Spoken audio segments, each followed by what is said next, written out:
All right, we got question 2. Our cat's going to go on a car ride. He's in a carrier this time. We're going to put him in the back of a pickup truck. We're not very good, responsible pet owners here. The truck turns a corner on a flat road. The radius of that corner is 37.9. Coefficient of friction between the cat carrier and the bed of the truck is 0.58. What is the maximum speed the truck can go around the corner without having that cat carrier slide? All right. We know it's a force problem. We've got a mu involved. We've got a radius, so we know that a centripetal force will be involved in this. So let's see what's going on. Let's draw a little picture here. Okay. So that's our truck going around a corner.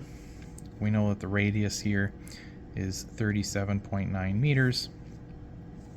And we are looking for the maximum speed. So we're looking for the velocity of the truck as it goes around the corner. Notice it didn't give us mass anywhere in here. It just had mu. Okay. So if we look at the other picture, if we look at the cat carrier,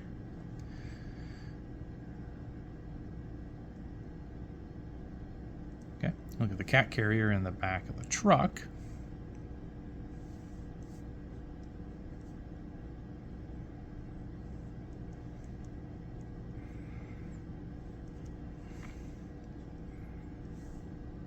Okay, so this is the back of the truck. Anyway, there's our cat.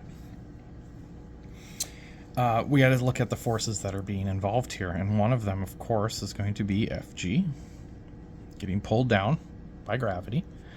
We're going to have the normal force pushing back up. We know this one's equal to mg. And then as this truck goes around the corner, what is keeping the cat carrier in place? Well, friction. Friction always opposes the motion. So if this were to slide going around this corner, it would slide here, which means friction must be applying another force this way to hold it in place. So it would be the friction force, just like it is on your tires as you go around the corner. But we don't care about the tires of the truck. We care about our cat. All right. If we do a free, we did our free body diagram. Now we can look at the sum of the forces in the x, sum of the forces in the y, and determine what is going on. So in the x, we ask, is there overall acceleration? Is there movement? And the cat carrier is staying in place. That's what we want. But it's in a truck that is going in a circle. So the cat carrier is moving in this centripetal circle. So yes, we have centripetal force, mv squared over r. Okay. In the y, it's not moving up or down. It's not doing circles like a roller coaster in the y direction, so this one is a 0. Okay. So if we plug that in, the only thing that we have at our disposal in the x direction is the friction force.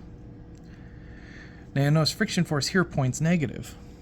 That's okay, because if we put a negative here for friction force, we need to also put a negative here for the centripetal force, because the centripetal force is always center seeking. So if I have the car going around the curve like this, both are in the negative direction. If it makes it all the way around to the other side of the road, for instance, big long roundabout or something, then the friction force would point the opposite direction, but so would the centripetal force. So they always go with the same sign. So in here I can make them both negatives, I can make them both positives. As long as they're the same, it doesn't matter. Friction force and this need to remain the same. Okay, I know that the friction force is mu times the normal force. All right, here's the v that I want. I don't have mass, I have the radius, I have mu, but I don't have the normal force. So I still got to do some more solving. So what we do is we'll jump down to the y and we'll see what we can find on that one. And that's our same old case of Fg and Fn. Okay, it's not jumping up and down, which tells me that my Fn is minus Fg, which means my Fn is equal to Fg, which means my Fn is equal to mg. So I can take this and I can plug it in up here. Let me clean this up a little bit. Let me have mv squared over, I don't know m, but I'm looking for v. I know what r is. R was given as 37.9, so let me just put that in. Is equal to mu, okay, mu said it was 0.58 times the normal force. The normal force I have is equal to m times g, 9.8. M and M can now cancel. They appear in both parts of the equation. So it doesn't matter how fat Carl is or how light Carl is. It depends on that friction that is taking place between the cat carrier and the bed. All right, so the V is what I'm trying to solve for. So now this is just a number on this side. We're going to multiply it by the 37.9.